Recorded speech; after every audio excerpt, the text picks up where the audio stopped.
زميلتي في الشغل كانت بتعمل حاجات مستحيل أي حد يقدر يستحملها، والسبب ده خلاني أسيب الشغل بعد كام يوم بس، رغم إنها كانت فرصة عمري. أنا نيرة، بنت مجتهدة متخرجة من كلية تجارة، ومعايا كورسات ولغات وخبرة كويسة. كل شركة كنت بروحها وبيشوفوا ملفي كانت بتتمسك بيا وتعرض عليا مرتب عالي، لكن للأسف كنت بسيب كل شغل بسبب زمايلي. بس أخيرا لقيت شغل مناسب، والنهاردة أول يوم. أول ما دخلت لقيت إن كل الموظفين قاعدين في حالهم، محدش بيتكلم مع حد. كنت مستغربة، لكن قلت لنفسي كده أحسن عشان ما يحصلش مشاكل من أولها. وأنا قاعدة بشتغل لقيت بنت قربت مني وقالت لي: إزيك؟ انتي نيرة صح؟ أيوة أنا. أهلا بيكي، نورتي الشركة. أنا هاجر شغالة معاكي في نفس القسم. شكرا يا هاجر، منور بيكي. تيجي نفطر سوا وهو نتعرف على بعض لو ما عندكيش مانع طبعا. أكيد طبعا مفيش مشكلة.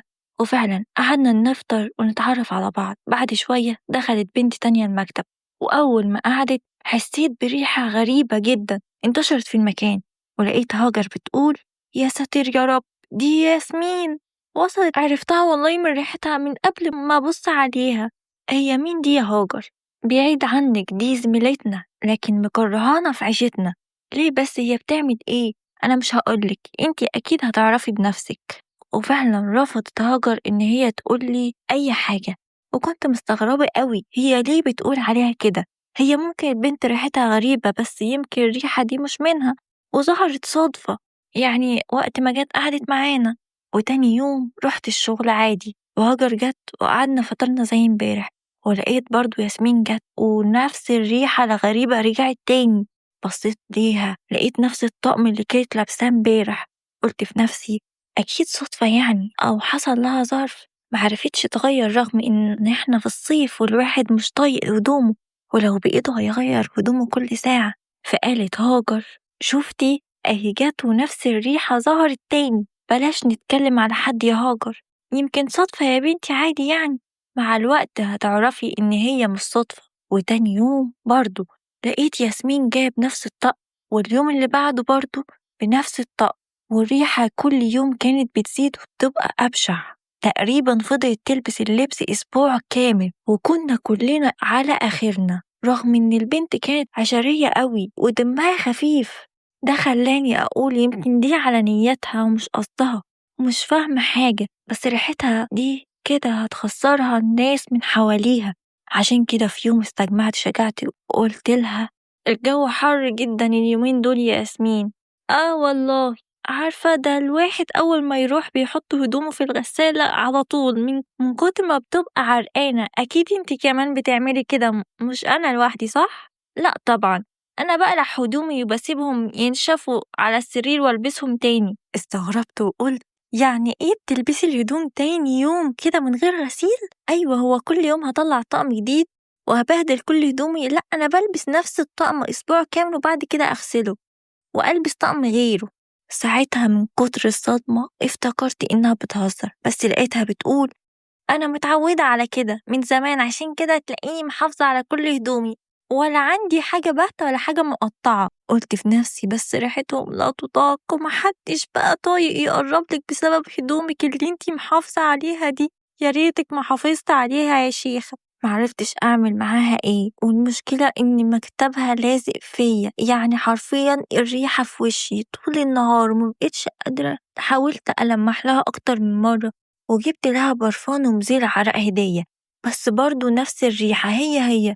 فبقيت كل يوم أسألها: ها يا ياسمين، ايه رأيك في الحاجات اللي جبتها لك؟ استعملتيهم؟ لا طبعا، استعمل ايه؟ انا شلتهم لجهازي، استعملهم لما اتجوز ان شاء الله. قلت لها: عادي يا بنتي، استخدميهم ووقت جوازك ان شاء الله هجيبلك غيرهم يا ستي. لا يا بنتي، الحاجات دي غالية قوي، خسارة استخدمهم على الفاضي، دلوقتي انا هشيلهم احسن. ما بقتش عارفة أعمل معاها إيه، وبقيت أتكسف قوي أتكلم معاها في الموضوع ده. كنت كل يوم بدخل المكتب وأنا شايلة هم طول اليوم اللي هفضل قاعدة حاطة المنديل على مناخيري طول النهار. حسيت إني مش قادرة أستحمل، ويغور الشغل بمرتبه، أنا لازم أمشي من هنا. وفعلا دخلت مكتب المدير، قلت له: يا فندم لو سمحت، ينفع أنقل لأي قسم تاني؟ ليه يا نيرة؟ انت شاطرة أوي، شغلك ممتاز في القسم ده. اتكسفت أتكلم عن ياسمين وحسيت الموضوع محرج أوي، فقلت معلش يا فندم عندي أسباب خاصة. آسف، أنا المدير وأنا شايف إن انت شغلك ممتاز في القسم ده ومش موافق على نقلك أبدا. يا فندم عشان خاطري اتفضلي كملي شغلك يا نيرة. ساعتها رفض خالص ينقلني واتضايقت أوي ومعرفتش أعمل إيه. حاولت أستحمل ريحة ياسمين كام يوم كمان، وقلت هحاول أرش معطر أو أجيب بخور، لكن مفيش حاجة كانت مؤثرة على الريحة وما قدرتش أستحمل. وفي الآخر قدمت استقالتي وسبت الشغل اللي كنت بحبه جدا بسبب ريحة ياسمين. ساعتها قعدت في البيت وكنت محبطة جدا لأني أصلا ما بحبش قعدة البيت، وبدأت أدور على شغل تاني لحد ما الحمد لله اتقبلت في مكان تاني. شغل رحتله ده كان مختلف خالص. أول يوم ليا المدير ناداني قدام كل الموظفين وقال يا جماعة دي نيرة الموظفة الجديدة. رحبوا بيا كلهم وقعدت أشتغل.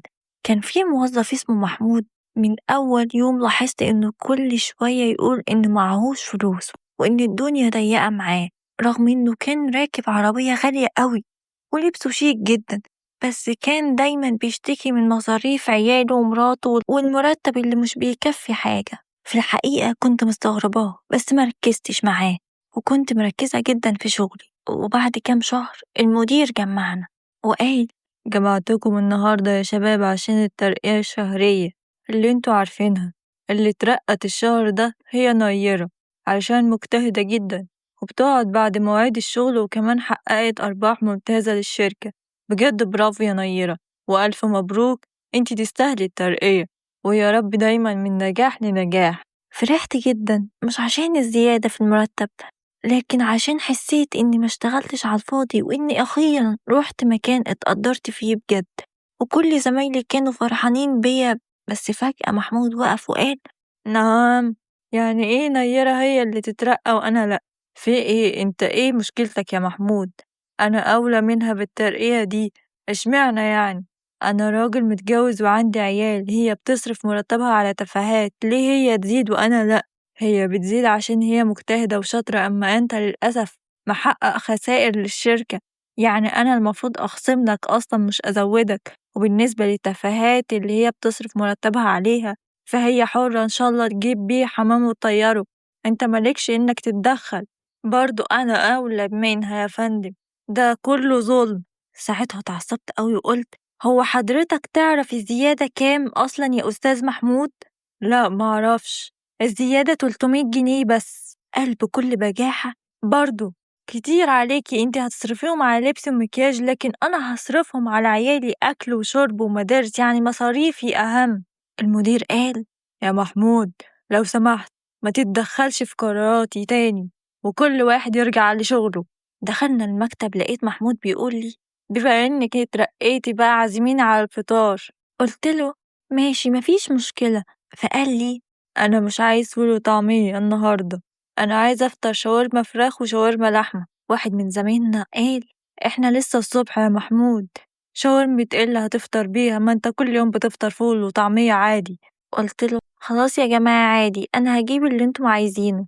ساعتها كل زمايلي طلبوا فطار عادي إلا محمود، جاب سندوتش شاورما فراخ وسندوتش شاورما لحمة.